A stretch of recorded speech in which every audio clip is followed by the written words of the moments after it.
Hi, this is the Realme Narzo 60 and I'll show you how to find and manage sound settings on this device.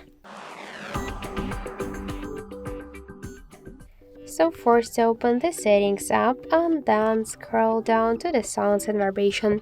We could activate or turn off the vibration and ring with the help of the switcher. Here we got the don't disturb mode. We could activate it or to turn it off with the help of the switcher to set the shadow, the start and the end time of the D&D mode, and to just allow some calls, messages, or notifications from many people's apps.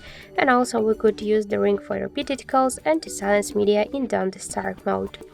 We could also switch sound mode to vibration or to the silent one. By this way, we could just disable a mute or change the volume of the media, ringtone, notifications and alarms just by slide to the left or to the right side these dots on each of the volume panels. We could switch ringtone and notification sound.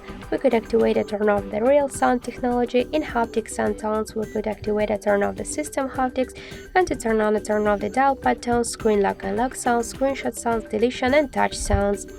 And also in mouse section, we could switch volume button function from the ringtone to media to change the default device settings and to activate or turn off in monitoring. So that's it. Thank you for watching, and if you find this video helpful, leave thumbs up and subscribe our channel.